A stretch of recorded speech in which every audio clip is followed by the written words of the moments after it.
Already যিসমূহ ছাত্ৰ ছাত্ৰী এইবাৰ ফাৰ্ষ্ট ইয়েৰৰ পৰা ছেকেণ্ড ইয়েৰত উঠিছে, অৰ্থাৎ 2026 বৰ্ষত হায়াৰ ছেকেণ্ডেৰী পৰীক্ষা দিব বা উচ্চতৰ মাধ্যমিক পৰীক্ষা দিব, এইসমূহ ছাত্ৰ ছাত্ৰীৰ মনত এইটো এটা প্ৰশ্ন উঠি আছে যে 2026 বৰ্ষত হায়াৰ ছেকেণ্ডেৰী পৰীক্ষাত MCQ থাকিবনে, আৰু থাকিলেও কিমান মাৰ্কৰ থাকিব, কোন কোন ছাবজেক্টত থাকিব। গতিকে এই বিষয়ত লৈ এই ভিডিঅ'টোত আলোচনা কৰা হ'ব। তোমালোক বেছি দেৰি নকৰি ভিডিঅ'টো আৰম্ভ কৰি আছোঁ। তোমালোকক যে বহুত ইউটিউবাৰে কৈ আছে যে 2026 বৰ্ষৰ ফাইনেল পৰীক্ষাত এইচ এছ ছেকেণ্ড ইয়াৰ বা HS ফাইনেল এক্সামত MCQ থাকিব, এই নটিচটো তেওঁলোকে ক'ৰ পৰা পালে? মোক এইটো লাগে, তেওঁলোকে ক'ৰ পৰা পালে? এই ভিডিঅ'টো হয়তো বহুত ছাত্ৰ ছাত্ৰী চোৱাৰ পিছত কমেণ্ট কৰিব পাৰে যে সেইজন ছাৰে কৈছে, সেইজন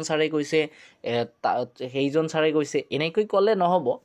কাৰণ তোমালোকৰ হায়াৰ ছেকেণ্ডেৰীৰ যিটো ৱেবছাইট আছে, Assam AHSEC, Assam higher secondary education council, এই যে তোমালোকৰ বৰ্ড আছে বা ৱেবছাইট আছে, এই ৱেবছাইটত কিন্তু প্ৰকাশ পাব তোমাৰ কুৱেশ্যন পেটাৰ্ণ, তোমাৰ কি হ'ব, কেতিয়া ৰেজিষ্ট্ৰেশ্যন কাৰ্ড হ'ব, কেতিয়া ফৰ্ম ফিল আপ হ'ব, কোন ছাবজেক্টৰ ৰিকাৰেকশ্যনৰ সময় কেতিয়া আহিব, সমূহ নোটিছ এই আছাম হায়াৰ ছেকেণ্ডেৰী এডুকেশ্যন কাউন্সিলত আপলোড কৰা হয়। গতিকে কুৱেশ্যন পেটাৰ্ণৰ নোটিছটো কিয় আপলোড কৰা নহ'ল, মোক এইটো লাগে। আৰু তেওঁলোকে ক'ৰ পৰা পালে? বেকাৰ ছাত্ৰ ছাত্ৰীক কৈ যে MCQ থাকিব, ছাত্ৰ ছাত্ৰীটো একেবাৰে মূৰত হাত দিছে যে MCQ থাকিলে আমালোক ক'ৰ পৰা পঢ়িম। এতিয়া এটা কথা, MCQ নাথাকাৰ চান্স আছে, আৰু থকাৰ চান্স খুব কম। থকাৰ চান্স এই কাৰণেই নাই, এইবাৰ কিন্তু এনেই তোমালোকে সময় পোৱা নাই। তোমালোকে হিচাপ কৰা, এইখন কি মাহ? এইখন এপ্ৰিল মাহ। এপ্ৰিল মাহৰ গোটেই গ'ল, আৰু মে' মাহত তোমালোকৰ ভোট থাকিব। তোমালোকৰতো নহয়, ইলেকশ্যন থাকিব, পঞ্চায়ত ইলেকশ্যন, সেইটো বাদ দিয়া। পঞ্চায়ত ইলেকশ্যন থাকিব মে' মাহত। মে' মাহত যাব ইলেকশ্যনৰ ডিউটি, তাৰপিছত ইলেকশ্যনৰ ৰেজাল্ট, এইটোত মে' মাহ গ'ল। তাৰপিছত এপ্ৰিল মে', তাৰপিছত আহিল জুন। জুনত একমাহ ক্লাছ হ'ব, একমাহৰ ভিতৰত 15 দিন ক্লাছ হ'ব, আৰু বাকী 15 দিন তোমালোকৰ বন্ধ থাকিব, ছানডে থাকিব, এইটো থাকিব, অমুক থাকিব। মে'ৰটো কথা বাদ দিয়া। তাৰপিছত জুলাই হৈছে ছামাৰ ভেকেশ্যনৰ সময়। জুলাই গোটেই স্কুল বন্ধ থাকিব, গোটেই মাহ স্কুল বন্ধ থাকিব। জুলাই মাহ এনেই গ'ল। তেন্তে তোমালোকে পালা কি? জুন মাহ ধৰিলোঁ, জুন, জুলাই নাই, আগষ্ট মাহৰো বন্ধ থাকিব। 15 আগষ্ট আছে আৰু বহুত আছে। তাৰপিছত ছেপ্টেম্বৰ মাহ, অক্টোবৰ, নৱেম্বৰ, ডিচেম্বৰ, জানুৱাৰী। তোমালোকে মাত্ৰ সময় পাইছা 7 মাহ।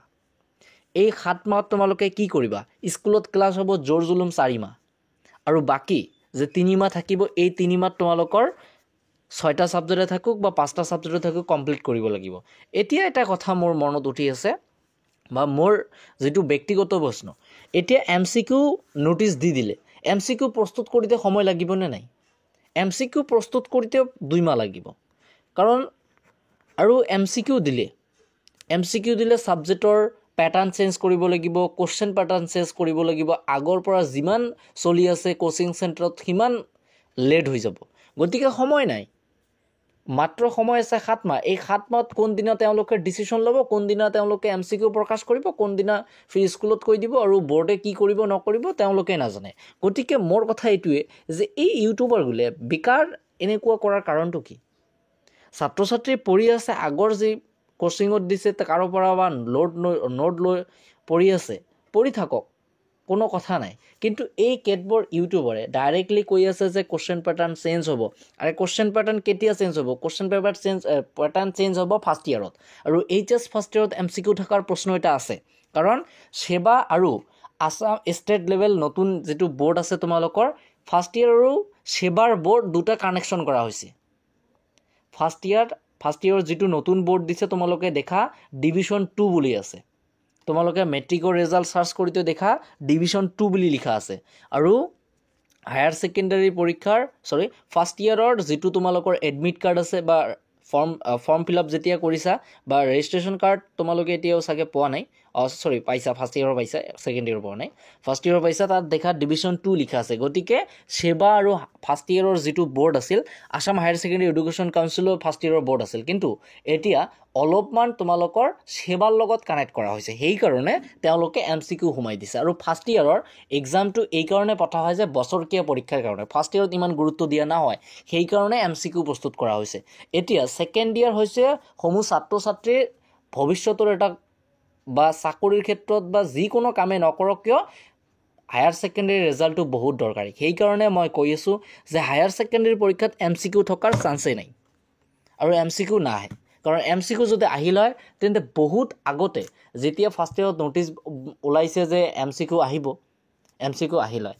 এনেকৈয়ে 2025 বৰ্ষত অৰ্থাৎ অলৰেডি যিসমূহ ছাত্ৰ ছাত্ৰীয়ে হায়াৰ ছেকেণ্ডেৰী পৰীক্ষা দিছে ইয়াৰ আগৰবাৰত তেনেকুৱা হৈছে যে MCQ আহিবনে নাই MCQ বুলি কোনো নোটিছে ওলোৱা নাই তেন্তে MCQ কেনেকৈ আহে বহুত ছাত্ৰ ছাত্ৰীয়ে MCQ পঢ়িছে কিন্তু MCQ অহা নাই গতিকে মই এইটোৱে কথা ক'ম যিমান দিনলৈকে আসাম হায়াৰ ছেকেণ্ডেৰী এডুকেশ্যন কাউন্সিলৰ ৱেবছাইটত নোটিচ নোলায় সিমান দিনলৈকে বিশ্বাস কৰাৰ দৰকাৰ নাই কাৰণ যেতিয়া তোমালোকে উপযুক্ত প্ৰমাণ পাবা তেতিয়াহে বিশ্বাস কৰাৰ দৰকাৰ আছে এতিয়া বিশ্বাস কৰাৰ দৰকাৰ নাই আগৰ যেনেকুৱা পঢ়ি আছে আগত যেনেকুৱা পঢ়ি আছিল তেনেকৈ তোমালোকে পঢ়ি থাকা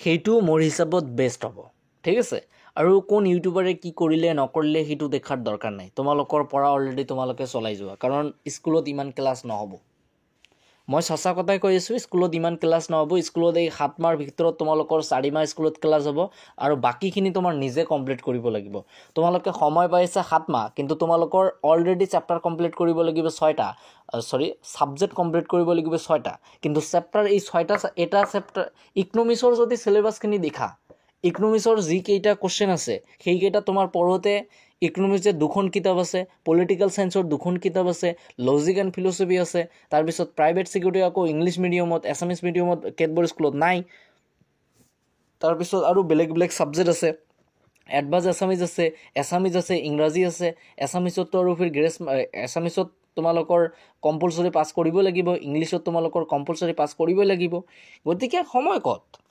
তেওঁলোকে এতিয়া নোটিছে ওলোৱা নাই তেওঁলোকে মানে কেতবোৰ ইউটিউবাৰে কৈ আছে যে MCQ আহিব নোটিছটো কত মোক সেইটো লাগে নোটিছটো কত নোটিছ যিমান দিনলৈকে বাহিৰ হোৱা নাই MCQ যে আহিব এই কথাটো তোমাৰ বিশ্বাস কৰাৰ দৰকাৰ নাই কাৰণ 15 বছৰৰ পৰা যিটো চলি আছে সেইটোৱে চলি থাকিব কাৰণ তেওঁলোকে যদি এতিয়া অলৰেডি সিলেবাসটো চেঞ্জ কৰি দিয়ে তেন্তে মাষ্টাৰসমূহৰ ভেজাল হ'ব তাৰপিছত কোশ্চেন প্যাটাৰ্ন বনাওঁতে ভেজাল হ'ব আৰু বহুত ধৰণৰ কাম কাজ কৰোঁতে ভেজাল হ'ব গতিকে কাৰো কথা তোমাৰ বিশ্বাস কৰা দৰকাৰ নাই যিমান দিনলৈকে নোটিছ নোপোৱা ঠিক আছে ছাত্ৰসকল আজিৰ ভিডিওটো মই ইয়াতে আলোচনা কৰিলোঁ ইয়াতে সমাপ্ত কৰিম আৰু তোমালোকক যদি নোটিছ আহে মই তোমালোকক জনাই দিম কাৰণ তোমাৰ জনাৰ দৰকাৰ আছে কাৰণ হায়াৰ ছেকেণ্ডাৰী পৰীক্ষা দিবা ভৱিষ্যতৰ কাৰণে কিবা যদি কৰা তেন্তে হায়াৰ ছেকেণ্ডাৰী ৰিজাল্টটো বহুত দৰকাৰ হয় ঠিক আছে তো ছাত্ৰসকল আজিৰ ভিডিওটো ইয়াতে আৰু ৰিসেন্টলি আমালোকে ইকনমিক্সৰ চেপ্টাৰখিনি আলোচনা কৰিছিলোঁ 1 নম্বৰ চেপ্টাৰটো আলোচনা কৰিছিলোঁ জাতীয় আয় গতিকে আমালোকে সেকেন্ড ইয়াৰৰ কিন্তু কোৰ্স অলৰেডি আৰম্ভ কৰি দিছোঁ ক্লাছ ষ্টাৰ্ট হৈছে তোমালোকে প্লেলিষ্টত গৈ দেখা HS 2026 ক্লাছ 12 ইকনমিক্স সাবজেক্ট আছে সেই প্লেলিষ্টটো তোমালোকে সেভ কৰি ৰখা আৰু চেনেলটো সাবস্ক্ৰাইব কৰি ৰখা তোমালোকে ভিডিও দেখি থাকিবা ঠিক আছে